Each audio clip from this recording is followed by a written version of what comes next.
So I bought these two pieces of D2 steel. I've had this idea for a while to make a hollow punch. So I took one piece to the machinist and had him mill it like this. The hollow is 30 millimeters deep and the walls are, I think, 2 millimeter, could be 2.5, I don't recall. You could probably accomplish the same by drilling, but I was at the machinist, so I just figured I'd have him do this quickly.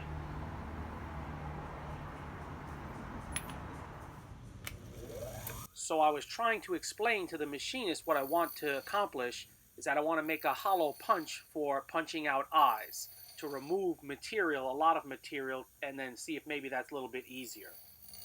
He basically said I'm a bonehead and doesn't think this will work, but maybe we had a bit of a communication breakdown. I gently taper the end of the punch so it doesn't get stuck. So the basic gist is to displace less material when punching, but remove the same amount of material.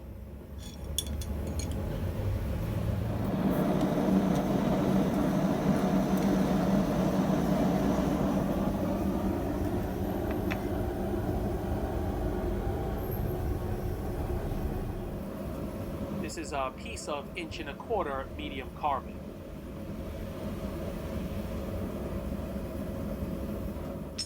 And so you can see I have two, a hollow punch and a solid one, and both are the same outside dimensions.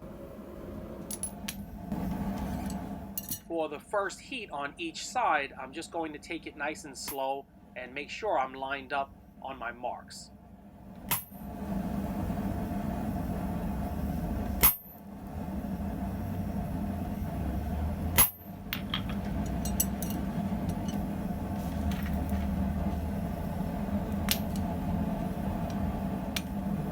I need to give a big shout out to Stephen Minion Watkins for his latest donation, and also need to give a shout out to Jerry S. Hodges for doing the same.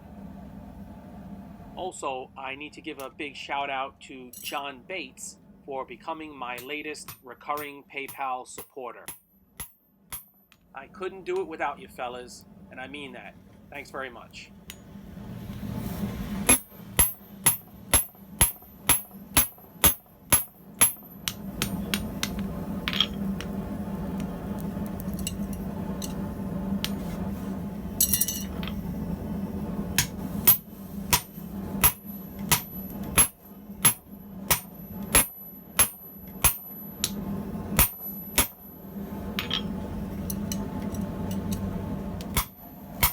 So far so good. The one thing I need to remember is I can't completely punch through with this hollow punch, or the slug will get embedded in the hollow punch and stuck, and then I'll have just another solid punch.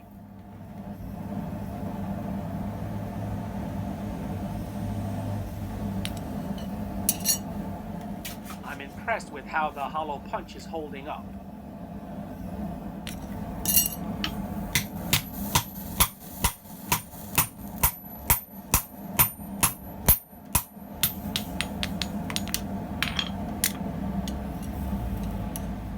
That's about all I can do with the hollow punch, and so I've got to move on to the solid punch, but then I get this idea in my head to just use this chisel and cut it out.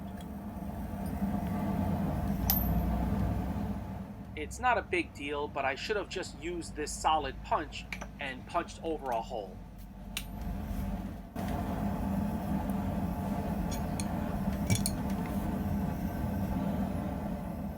So after several heats, you can see this shows no sign of wear or tear at all.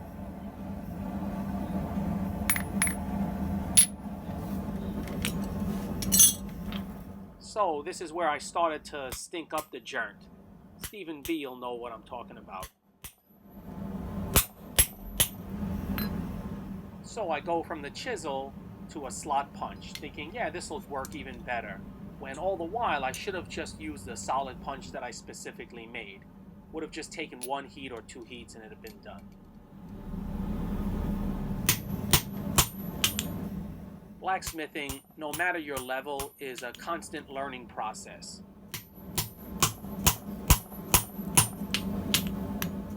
So I was planning to drift this eye to a large round size, so this at least gives me a bit of a head start.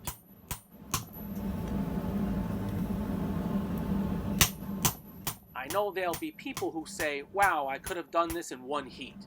And be that as it may, you have to remember too that I'm using a small single burner gas forge. I'm sitting down, swinging a 2 or 2.5 pound hammer, and I'm working over an 80-pound anvil. Not to mention, I'm sweating my butt off. I'm always looking for practical ways for practical people with practical setups.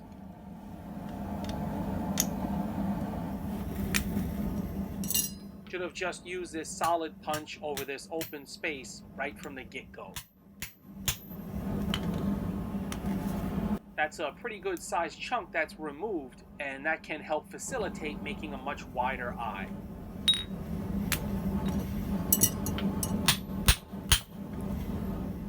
The striking end of this tool really needs to be dressed.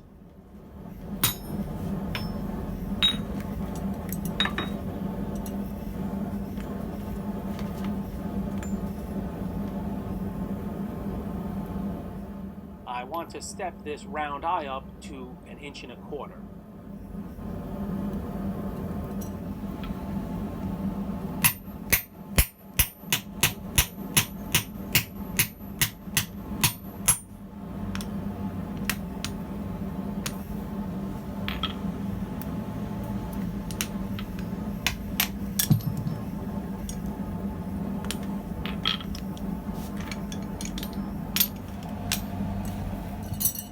So this will be my last drift, 1.25 inches.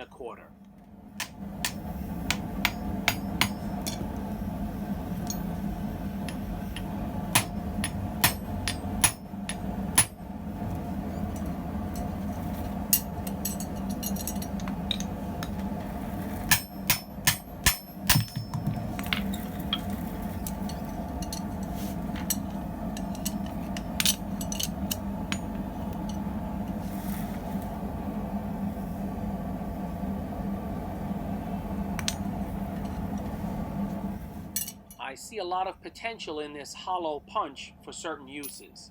I need to stick to just using that and the solid one of the same size. Thank you to all of my supporters. I really hope everyone is enjoying the channel, and I'll catch you guys next time.